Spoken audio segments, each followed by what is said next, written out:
আমি ভিক্ষা বিচাৰি থকা নাছিলোঁ।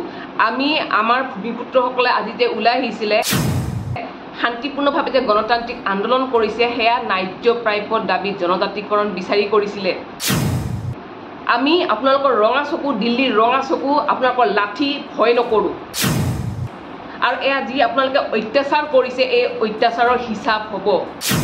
অন্যায় অবিচাৰৰ বিৰুদ্ধে অত্যাচাৰ হ'ব, প্ৰতিটো লাঠিৰ কোবৰ হিচাপ হ'বই। সামাজিক মাধ্যমৰ জৰিয়তে আপোনালোকে গম পাইছে যে আজি সন্ধিয়া সময়ত ধুবুৰী জিলাৰ গোলগঞ্জত আমাৰ জনজাতিকৰণৰ দাবীত কোচ ৰাজবংশী ভূমিপুত্ৰসকলে কৰা শান্তিপূৰ্ণ প্ৰতিবাদত আৰক্ষীয়ে যি অমানৱীয় অত্যাচাৰ কৰিছে সেয়া অতিকৈ নিন্দনীয় আৰু গৰিহণাৰ যোগ্য। লগতে এয়া আচলতে অত্যাচাৰ নহয়, এয়া এক প্ৰকাৰ কাপুৰুষালি বুলিহে ক'ম। কাৰণ এটা শান্তিপূৰ্ণ গণতান্ত্ৰিক আন্দোলনত এনেকৈ ভীৰু কাপুৰুষৰ দৰে জঁপিয়াই পৰাটোক এইটোক সেই কাপুৰুষেই ক'ব লাগিব। পুলিচ আৰ্মিক ব্যৱহাৰ কৰি এইখন চৰকাৰে, আমাৰ অসম চৰকাৰৰ মুৰব্বীজনে কি বুজাব বিচাৰিছে?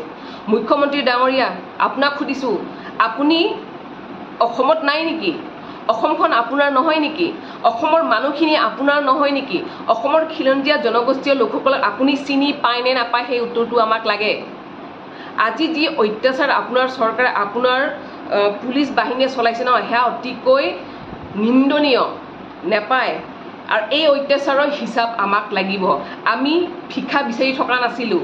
আমি আমাৰ ভূমিপুত্ৰসকলে আজি যে ওলাই আহিছিলে শান্তিপূৰ্ণভাৱে যে গণতান্ত্ৰিক আন্দোলন কৰিছে, সেয়া ন্যায্য প্ৰাপ্যৰ দাবী জনজাতিকৰণ বিচাৰি কৰিছিলে। আপোনাৰ মাটি বিচাৰি যোৱা নাই, আপোনাৰ সম্পত্তিৰ অধিকাৰ বিচাৰি যোৱা নাই। কোচ ৰাজবংশী ভূমিপুত্ৰসকলৰ যি অধিকাৰ, ন্যায্য প্ৰাপ্যৰ দাবী জনজাতিকৰণ বিচাৰি আজি শান্তিপূৰ্ণ আন্দোলন কৰিছে। কিন্তু আপোনাৰ পুলিচ বাহিনীয়ে কি কৰিলে? অত্যাচাৰ, তেজ উলিয়াবলগীয়া ব্যৱস্থা কৰি দিছে। ধিক্কাৰ আপোনাক মুখ্যমন্ত্ৰী ডাঙৰীয়া, ধিক্কাৰ। আপোনাক এইখন শাসনত আপোনাক সেইকাৰণে অনা হৈছিল নেকি? আপুনি খিলঞ্জীয়া বিৰোধী নেকি? কি হয় আপুনি? নে আপোনাৰ কাৰণে খিলঞ্জীয়া লোক আদানী, আম্বানী, ৰামদেৱ? উত্তৰ দিয়ক, আমাক উত্তৰ লাগে। কি বুজাব বিচাৰি গৈছে? জনজাতিকৰণ কথাটো আপোনালোকে সদায় নিৰ্বাচনৰ সময়ত কৈ থাকে, সদায় নিৰ্বাচনৰ সময়ত আপোনালোকে টোপ দি থাকে। যোৱাকালি নে পৰহিলৈকে আপুনি কৈছিলে জনজাতিকৰণ সোনকালে হ'ব বুলি। কিন্তু আজি যেতিয়া আমাৰ ভূমিপুত্ৰসকলে শান্তিপূৰ্ণভাৱে আন্দোলন কৰিব গৈছিল, তেতিয়া আপোনালোকৰ পুলিচ বাহিনীয়ে কি কৰিছে? লাঠি চাৰ্জ কৰিছে। ইমান নিন্দনীয় কিয়? ইমান অত্যাচাৰ কিয়? ইমান অমানৱীয় অত্যাচাৰ, বৰ্বৰ অত্যাচাৰ কিয়? মুখ্যমন্ত্ৰী ডাঙৰীয়া প্ৰশ্ন দিব আমাক।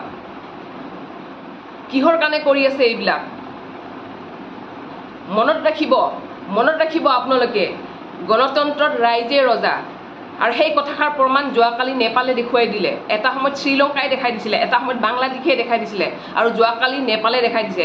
গতিকে অকণমান চিন্তা কৰিব। আমাৰ অধিকাৰখিনি আমাক লাগিবই, আমাক জনজাতিকৰণ লাগিবই, সেয়া স্পষ্ট কথা। আমি আমাৰ অধিকাৰ বিচাৰিমেই। আমি আপোনালোকৰ ৰঙা চকু, দিল্লীৰ ৰঙা চকু, আপোনালোকৰ লাঠি ভয় নকৰোঁ। আৰু এয়া যি আপোনালোকে অত্যাচাৰ কৰিছে, এই অত্যাচাৰৰ হিচাপ হ'ব। অন্যায় অবিচাৰৰ বিৰুদ্ধে অত্যাচাৰ হ'ব, প্ৰতিটো লাঠিৰ কোবৰ হিচাপ হ'বই। ধিক্কাৰ মুখ্যমন্ত্ৰী ডাঙৰীয়া, ধিক্কাৰ। আজি নিজৰ জাগাতে, নিজৰ জন্মভূমিতে আন্দোলন কৰিবলগীয়া হৈছে নিজৰ অধিকাৰ বিচাৰি। কমটি লাজৰ বিষয় নে? আৰু আপুনি সেই আন্দোলন যেতিয়া বিচাৰি গৈছোঁ নিজৰ ন্যায্য প্ৰাপ্যৰ দাবী, তেতিয়া আপোনালোকে কি কৰিছে? লাঠিচাৰ্জ কৰিছে। ভয় কৰক অকণমান মুখ্যমন্ত্ৰী ডাঙৰীয়া, অকণমান ভয় কৰক। মানুহৰ আৱেগক সন্মান জনাওক।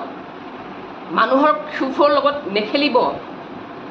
এই ক্ষোভৰ যেতিয়া উদগীৰণ হ'ব নহয়, আপোনালোকে ঠাই নাপাব।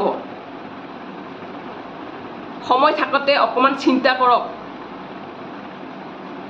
মনত ৰাখিব, যেতিয়ালৈকে এই সূৰ্যোদয়ৰ 7 ভনীৰ দেশত সূৰ্য উদিত হৈ থাকিব, যেতিয়ালৈকে শৰীৰত বীৰ চিলাৰে তেজ বিয়পি থাকিব, তেতিয়ালৈকে আমি এই অধিকাৰৰ বিষয়ে আমি মাত মাতি যামেই, আমি চিঞৰিমেই। আমি আপোনালোকৰ চৰকাৰক, দিল্লীৱালাক ভয় নকৰোঁ। মনত ৰাখিব, স্পষ্ট কথা। লাগিলে জীৱন দি দিম, কিন্তু আমাৰ ন্যায্য প্ৰাপ্যৰ দাবী আমাক লাগিবই। ধন্যবাদ।